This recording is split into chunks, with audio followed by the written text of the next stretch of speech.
the genetics problem, we start out with a given population of n individuals, and since they contain 2 alleles each, or 2 chromosomes, they're going to have 2 n chromosomes in total. Now, at the outset, we're given the genotypic frequencies of the homozygous dominant with 2 A alleles as a capital P, the frequency of individuals with big A, little a allele as Q, and 2 little a alleles as R. And the overall, those are the frequencies of the genotypes, and that is made up of the allele frequencies, which for big A is frequency P, and for little a is frequency Q. So in part 1 of this problem, we are asked to show that the allele frequency P of big A is P plus 1/2 Q, and that little q is 1/2 Q plus R.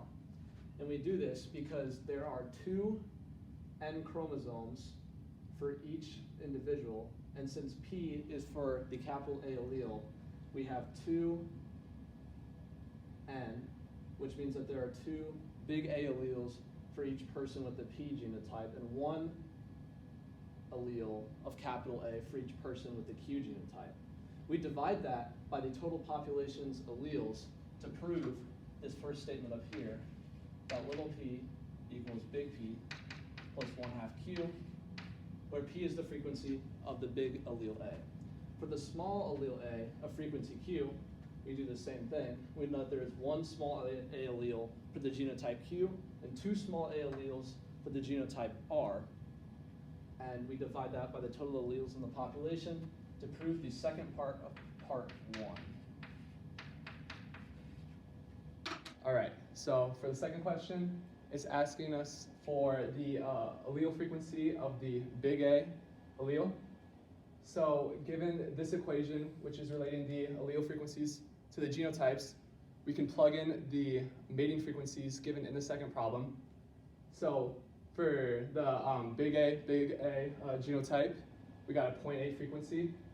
For the big A, small a genotype, we had a frequency of 1. And for the small a genotype, we had a frequency of 0.2. So to find this, the frequency of the big A allele, we use the equation from problem number 1, which is P, which is the big A allele, is equal to P plus 1/2 Q. Big P equaling the big A genotype, and then Q equaling the big A, little a genotype. So plugging in the numbers down here, you get 0.8 P squared plus 1/2 2PQ is equal to the big A allele frequency. FP is actually equal to the total alleles in the population, which will equal to 100%, or just 1. So they will end up canceling out in the final equation. So the final equation will equal 0.8 P squared plus PQ. Okay, so for part 3 of this problem, we're going to take the balance equation that we derived in part 2, and we want to prove, given this P plus Q equals 1, or given that the sum of the allele frequencies equals 1, or the total of alleles in the population, we want to prove that our derived balance equation equals this given equation down here, that is f of p equals 1 minus 0.2 p squared minus 0.8 parentheses 1 minus p squared. To do this, we're going to sub in the allele frequencies given this relationship that we just found. And so given that, we know that the allele frequency Q equals 1 minus the allele frequency P. We will plug that in for Q in the original balance equation. And so we do that here, go through a couple lines of algebra. Now, it's very difficult to try and factor this, and it's very unintuitive to factor this equation down into the one given. So we make an intermediate equation, and via this step right here of simply doing some algebra and simplifying, we see that the two equations are in fact equal to f of p equals negative p squared plus 1.6p plus 0.2. Now we want to find the value of p cap that maximizes this equation f of p. To do that, we're going to be using one of the main things we've done this semester in class, optimization, whereby we will take the derivative, negative 2p plus 1.6, and set it equal to 0 by the definition of a maximum, and we get 2p is equal to 1.6, or maximizing this equation, the allele frequency of big A, or the allele frequency, rather, of the allele A, is going to be 0.8. So for the fourth question of the project, we were giving a balanced equation, giving us the genotype frequencies or mating frequencies up above, similar to the second question of the project. So for the mating frequency of the big A genotype, we were given the unknown constant 1 plus S1. For the mating frequency of the genotype big A, little a, we were given 1. And for the genotype frequency for the genotype small a, we were given 1 plus S2. So the first part of the problem wanted us to show the max of f of p, where it equals S2 over S1 plus S2.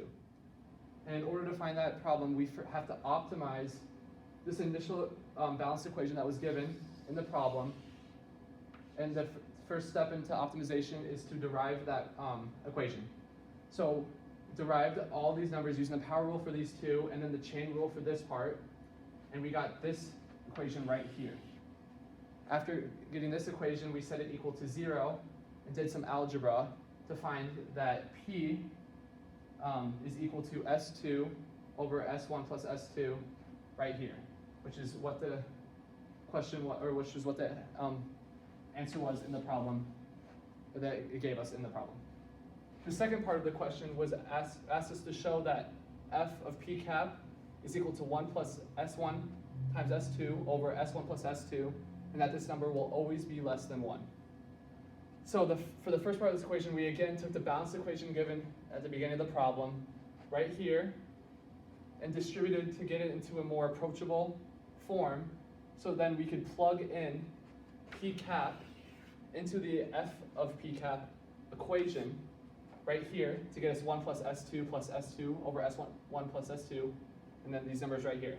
In order to do algebra and simplify, we times this whole entire equation by S1 plus S2 over S1 plus S2 in order to get a common denominator. And then that got us to this problem or question right here.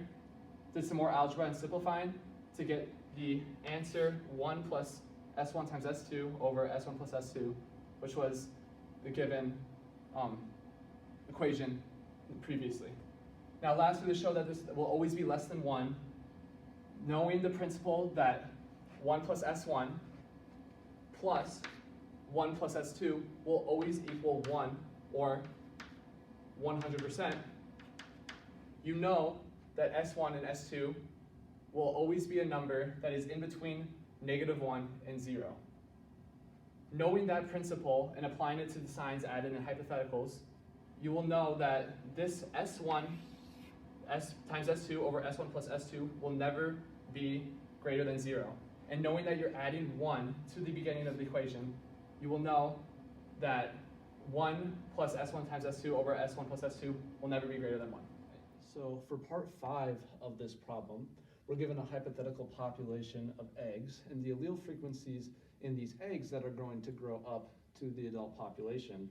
The allele frequencies in the eggs that will form this are P naught is the frequency for the big A allele, and Q naught equals 1 minus P naught is the frequency for the little a allele.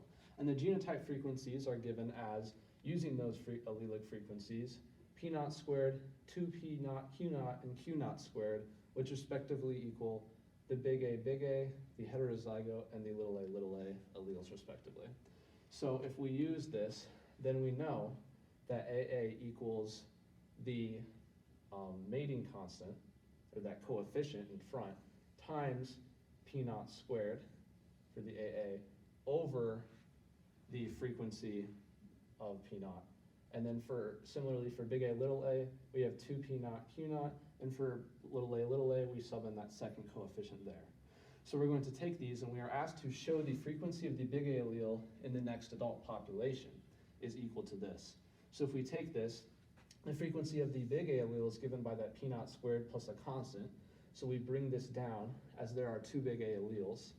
For the heterozygotes, or the big A little a's, we only want the big A, so we will divide this second term by 2, subbing in Q naught is equal to 1 minus P naught, by which we will obtain this final equation of 1 plus S1 times P naught squared plus P naught parentheses 1 minus P naught all over F of P naught.